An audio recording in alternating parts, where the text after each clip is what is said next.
بسم اللہ الرحمن الرحیم۔ حضرت مریم علیہ السلام کے حمل کی کیفیت یوں ہے کہ حضرت مریم علیہ السلام اپنی خالہ یا بہن کے گھر غسل حیض کرنے کے لیے گئیں۔ پھر پردہ لٹکانا چاہتی تھی کہ حضرت جبرائیل علیہ السلام ایک بے ریش اور خوبصورت نوجوان کی شکل میں ظاہر ہوئے۔ حضرت مریم علیہ السلام نے دیکھا کہ یہ نامحرم میری طرف متوجہ ہے، تو حضرت مریم علیہ السلام نے اس سے فرمایا، میں پناہ مانگتی ہوں تم سے ساتھ اللہ کے، اگر تو پرہیزگار ہے۔ حضرت جبرائیل علیہ السلام نے کہا، میں وہ شخص نہیں ہوں کہ جس سے تو ڈرے، میں اللہ کا فرشتہ ہوں، تجھ کو پاکیزہ لڑکا بخشنے آیا ہوں، جس کو قرآن پاک نے یوں بیان فرمایا ہے۔ ترجمہ: فرشتوں نے کہا، اے مریم، اللہ تمہیں خوشخبری دیتے ہیں اپنی طرف سے ایک کلمے کی، اس کا نام مسیح عیسیٰ بن مریم ہوگا۔ وہ دنیا اور آخرت میں مرتبے والا ہوگا اور اللہ کے قریبی بندوں میں سے ہوگا۔ لوگوں سے باتیں کرے گا جب جھولے میں ہوگا، اور جب پوری عمر کا ہوگا وہ نیک بندوں میں سے ہوگا۔ حضرت مریم علیہ السلام نے جواب دیا، میرا بیٹا کیسے ہوگا کہ مجھے کسی بشر نے ہاتھ نہیں لگایا اور میں بدکار عورت بھی نہیں ہوں۔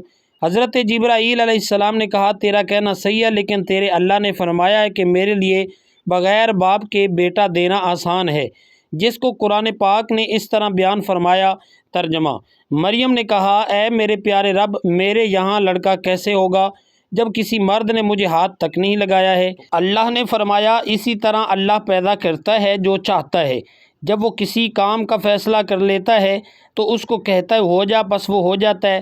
بی بی مریم علیہ السلام کو اسی وقت اتنی بڑی بشارت دی گئی کہ وہ نبی ہوگا، بنی اسرائیل اور تورات و انجیل کا عالم ہوگا، اور وہ بڑے معجزوں والا ہوگا، جس کو قرآن پاک نے یوں بیان فرمایا۔ ترجمہ: اور اللہ اس کو کتاب اور حکمت اور تورات اور انجیل سکھائے گا، اور وہ رسول ہوں گے بنی اسرائیل کی طرف۔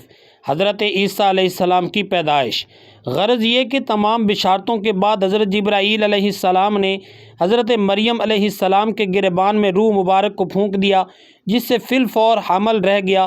حضرت مریم علیہ السلام فرمایا کرتیں کہ دوران حمل تنہائی میں حضرت عیسیٰ علیہ السلام مجھ سے باتیں کرتے تھے اور مجمع میں خدا کی تسبیح بیان کرتے تھے، حالانکہ آپ علیہ السلام ابھی پیٹ میں تھے۔ حضرت مریم علیہ السلام اور آپ کی خالہ صاحبہ جب آپس میں ملاقات کرتی تھی تو ایسا معلوم ہوتا کہ خالہ کے پیٹ کا بچہ یعنی حضرت یحییٰ علیہ السلام بھانجی کے بچے یعنی حضرت عیسیٰ علیہ السلام کی طرف جھکتا ہے، یعنی سلام کرتا ہے۔ ابن کثیر۔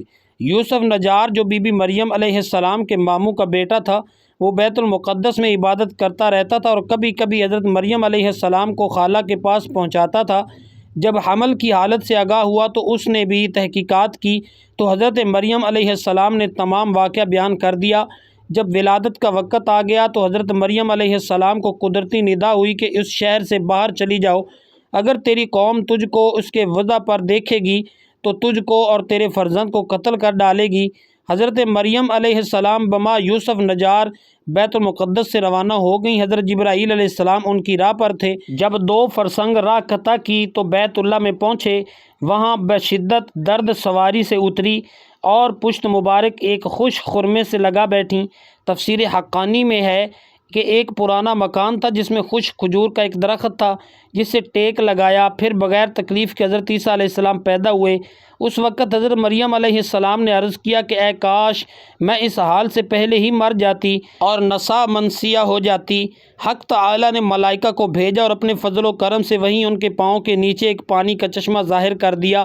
ملائکہ نے حضرت عیسیٰ علیہ السلام کو غسل دیا اور حضرت جبرائیل علیہ السلام بحکم رب خلیل ندا دی کہ اے مریم غمگین مت ہو، اللہ نے تیرے لیے نہر جاری کی ہے اور خوش درخت کو سرسبز کیا ہے۔ اب تو خرمے کی شاخ کو ہلا، وہ تجھ پر تازہ خرمے گرائے گا، تو تازہ خرمے کھاؤ اور پانی پیو اور بیٹے کے دیدار سے اپنی آنکھیں ٹھنڈی کر۔ حضرت مریم علیہ السلام نے کہا، اگر لوگ مجھ سے پوچھیں کہ یہ بچہ کہاں سے لائی ہے تو میں کیا جواب دوں گی؟ حضرت جبرائیل علیہ السلام نے کہا، اگر تو کسی کو دیکھے تو اشارے سے کہہ دینا کہ میں نے خدا کے لیے روزہ نظر کیا ہے کہ کسی بنی آدم سے بات نہ کروں گی۔ اس زمانے میں کھانے اور پینے کے علاوہ باتوں سے بھی روزہ ہوتا تھا۔ جس کو قرآن پاک نے یوں بیان فرمایا۔ ترجمہ: مریم علیہ السلام نے اس حمل کو اٹھا لیا اور وہ اس کو لے کر ایک دور کی جگہ چلی گئی۔ پھر درد ذہ اس کو کھجور کے درخت کی طرف لے گیا۔ اس نے کہا، کاش میں اس سے پہلے مر جاتی اور بھولی بصری چیز ہو جاتی۔ پھر مریم علیہ السلام کو اس نے نیچے سے آواز دی کہ غمگین نہ ہو، آپ کے رب نے آپ کے نیچے ایک چشمہ جاری کر دیا ہے اور آپ کھجور کے تنے کو اپنی طرف ہلائیے، اس سے آپ کے اوپر پکی ہوئی کھجوریں گریں گی، پس کھاؤ اور پیو اور آنکھیں ٹھنڈی کرو۔ پھر اگر تم کوئی آدمی دیکھو تو اس سے کہہ دو کہ میں نے رحمان کا روزہ مان رکھا ہوا ہے، تو آج میں کسی انسان سے نہیں بولوں گی۔ حضرت ابن عباس رضی اللہ تعالیٰ عنہ فرماتے ہیں کہ حضرت مریم علیہ السلام فرشتے کی بشارت سے بے غم ہو گئیں اور نفاس کی مدت ختم ہونے تک 40 روز وہیں رہیں۔ پھر اپنے گھر واپس آئیں۔ ہر طرح کی بشارتیں بی بی مریم علیہ السلام کو فرشتے نے بتا دی تھیں اور سوال کا جواب بھی بتا دیا تھا کہ تو بچے کی طرف اشارہ کر کے کہہ دینا کہ اس بچے سے پوچھ لو۔ بنی اسرائیل نے یہ صورتحال دیکھ کر بڑے غصے سے کہا کہ یہ کیا برا کام تو نے کیا ہے، اے ہارون کی بہن، یعنی تو حضرت ہارون علیہ السلام کی طرح عبادت کرتی تھی اور تیری ماں بھی بدکار نہ تھی۔ حضرت مریم علیہ السلام نے حضرت عیسیٰ علیہ السلام کی طرف اشارہ کیا کہ اس سے پوچھ لو۔ پھر سب غصے ہو کر بولے کہ تو ہم سے تمسخر کرتی ہے کہ ہم اس چھوٹے بچے سے باتیں کریں۔